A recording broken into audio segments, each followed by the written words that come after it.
As Marvel's cinematic universe was first dawning, 2007 saw Warner Bros. Quietly plotting an aggressive multimedia strategy to push some of DC's premier superheroes into the spotlight. Movies like Christopher Nolan's Batman series were a given, but video games had an important role to play in this plan too. They had laid out a slate of big-budget games centered around various key properties to be made by some notable Western talent. Their intended lineup included an open-world game based around The Flash by Bottle Rocket Entertainment, a Batman title by Rocksteady, and Superman from Factor 5. This onslaught of DC superhero content was set to kick into overdrive with the Justice League. Mad Max director George Miller had signed on to helm a Justice League movie initially scheduled to drop in 2009. Coinciding with its release would be a video game being prepared by Double Helix Games. It was being developed with Xbox 360 as the lead development platform, with Nintendo Wii and PS3 versions planned too. The project began in around early 2008 when the video game division of Warner Bros. Contacted them to see if they would be interested in producing such a title. WB's guidelines appear to have been fairly loose, but by all accounts they wanted an action game specifically with a varied selection of playable characters that would include the core members of the Justice League like Batman, Superman, and Wonder Woman. According to a former employee from Double Helix, the company was tapped to develop it due to their people having experience in making similar licensed games. Double Helix was formed in 2007 out of a merger between Shiny Entertainment and The Collective Inc. Prior to the merger, The Collective had been subject to mass layoffs when their Dirty Harry video game was cancelled after years in development. This meant most of the developers that made up Double Helix after the two merged originated from Shiny Entertainment, since The Collective had just been downsized so considerably. One of Shiny's last projects before the transition was 2005's The Matrix: Path of Neo, a third-person action game that recreated the events of the Matrix films. It had garnered a somewhat decent critical reception, and as it would turn out, admiration from those in charge at Warner Bros. Interactive Entertainment. This led them towards approaching the newly formed Double Helix, who accepted the job before long. Their first move was to make a series of prototypes to establish a few basic mechanics in search of a style of gameplay well suited to a Justice League video game. In their first playable demo, they landed on something not far from what the game would eventually grow into. The scenario put the player in control of Batman in a Gotham City back alley who had to fight off a series of nondescript enemy robots. The early proof of concept was inherently primitive, but adequately conveyed their ideas and how they intended to follow through on them. According to a developer from the team, it directly lifted technology that was originally built for Path of Neo, another game that heavily incorporated hand-to-hand combat with multiple enemies simultaneously. Their cost-saving ability to repurpose pre-existing tech like this would understandably land them in good favour with Warner Bros. Double Helix expanded around this time, bringing on a number of employees on a contract basis to work on concept art through pre-production. The period that would follow was spent negotiating the look of the game and the characters that would feature. They looked at plenty of different options for playable characters before narrowing it down to a tentative number of 16. The character roster chosen featured 5 different Justice League members: Batman, Superman, Wonder Woman, The Flash, and Green Lantern. The only active member of the group that wasn't playable was Martian Manhunter, with the justification given that he acts as a guide character during the game, monitoring the other characters from a distance and updating them on their objectives throughout the story. The sunstone is spreading.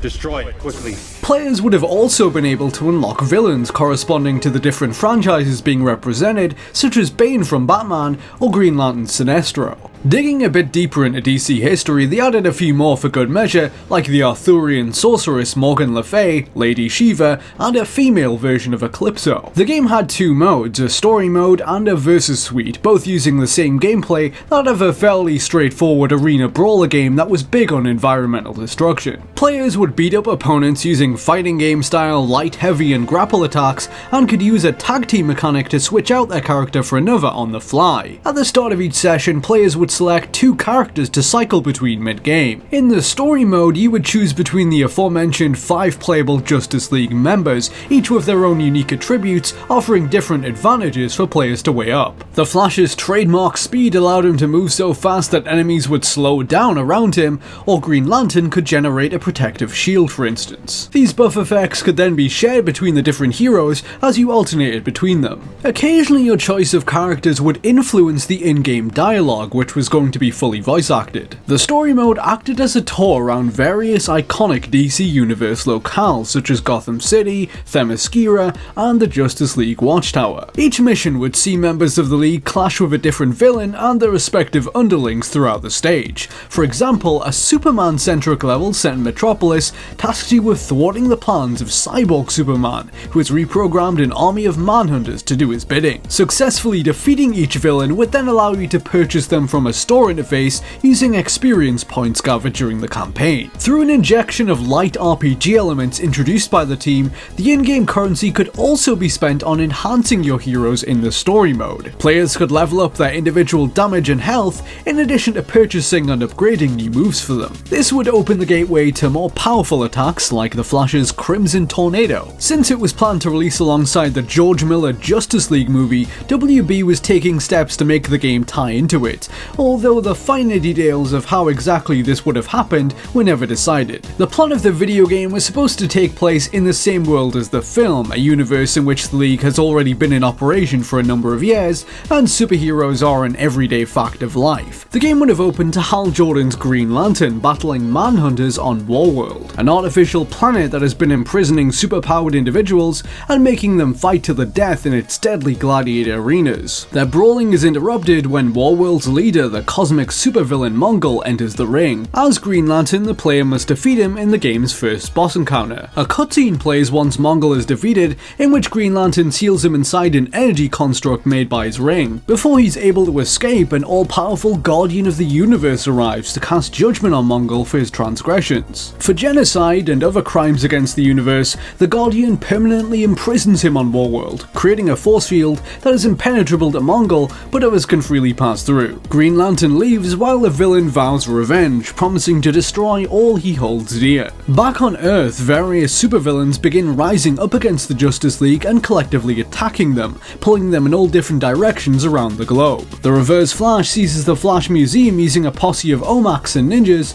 Eclipso uses her magic to possess the populace of Themyscira, etc. The Justice League heroes set out to vanquish each of them and unearth who is behind this sudden spike in supervillain activity. After 2 acts spent delivering beatdowns to the big bads of the DC universe, they would ultimately trace its origins back to Mongol. He is used as enormous influence to distract the League from his activities, teaming up with some of the other villains while he prepared his true plan on Warworld. He has managed to obtain the Phantom Zone projector, a device which will allow him to transport himself and Warworld inside the infamous prison dimension. The Guardian's force field is unable to extend into the Phantom Zone, which will enable him to finally escape. The Justice League rushes to stop Mongol but find themselves pulled into Warworld and forced to compete in its games. The final act would have seen the heroes fighting through a series of arenas on Warworld before facing Mongol as the planet enters the Phantom Zone. Inside, he is joined by one of its most notorious inmates, General Zod, who now fights alongside Mongol in exchange for his freedom. In a climactic confrontation, the League must procure the Phantom Zone projector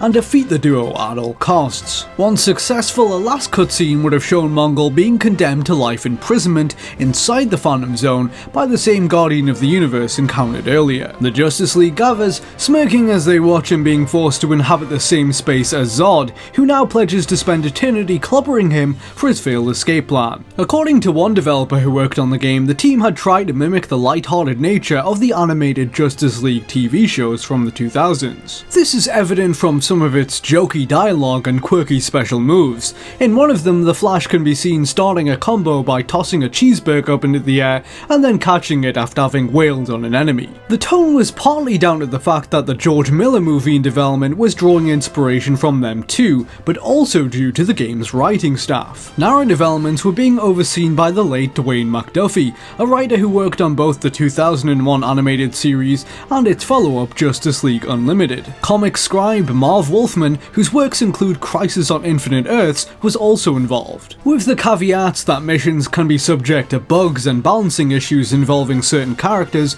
It is entirely possible to play the story mode from beginning to end in its last prototype build. Having said that, some former members of Double Helix insist that it was still fundamentally incomplete. Aside from all the polish that had yet to be applied to it, writing for the story hadn't even been finalised, meaning there was still room for it to change significantly had development been able to continue. None of the cinematics were finished, and the professional voice acting had yet to be recorded. As a temporary solution, there were many placeholder clips voiced by the game's developers. Alongside their campaign, the Versus mode was shaping up to be quite robust. It had 19 unique arenas to fight in, and each of the 16 playable characters had multiple skins referencing their different appearances from over the years. Batman could don his look from the 1960s Adam West era, and Bizarro could be put into a tight-fitting Clark Kent disguise. Some of the skins even allowed entirely different characters to become playable. The Flash could be changed into Jay Garrick, and Batman could be toggled into his doppelganger,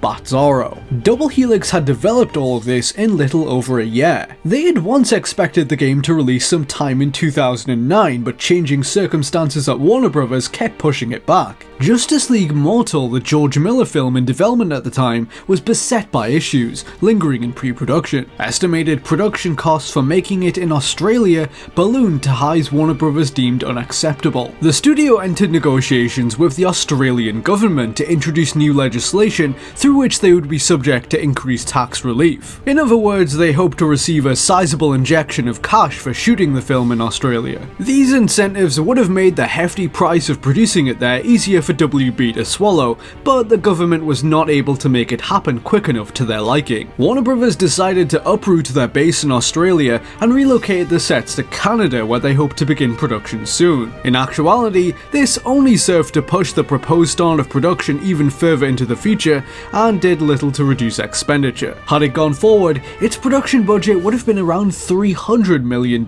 which would have made it one of the most expensive of all time. An indecisive Warner Bros. Dragged Justice League Mortal through development hell into 2009 before finally killing the project around May. There were hopes initially that Double Helix's game, codenamed Justice League Arcade, could survive the cancellation of the movie. These would soon be dashed when Warner Bros. Pulled the plug on the game as well in around June 2009. This isn't where the story ends though. While the Justice League movie was dying a quiet behind-the-scenes death, WB had another big comic book movie being worked on based around Green Lantern. With Double Helix still on board, they had them harvest code from Justice League and use it as a basis for a new Green Lantern video game to tie into this upcoming film. Their earliest prototypes for the Green Lantern game from August 2009 placed the hero in the Themyscira level from Justice League and had him fighting Amazonian soldiers. 2 years later, after much reworking, the game would be finished as Green Lantern Rise of the Manhunters, which released in June 2011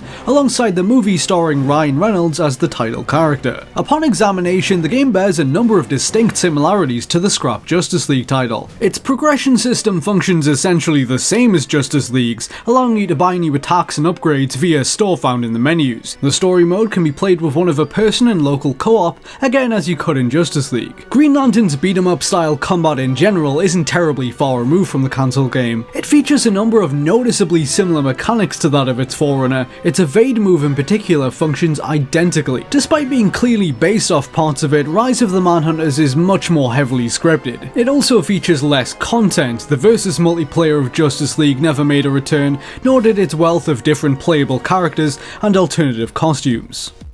Double Helix's Justice League project may not have ever been finished, but efforts to preserve what was made have since been successful. Video game preservationist Andrew Borman secured builds of the game in 2015, dated only a few weeks before it was officially cancelled. Double Helix Games later went on to produce such titles as the 2013 Killer Instinct reboot. The company was acquired by Amazon in February 2014. If you've enjoyed this video, please don't forget to subscribe and check out my other videos for more exclusive looks at lost video games. Unseen64 is an archive for cancelled, unreleased and unseen video games. You can visit the site at unseen64.net. I've been Liam, I hope you found this video to be of interest, and have fun.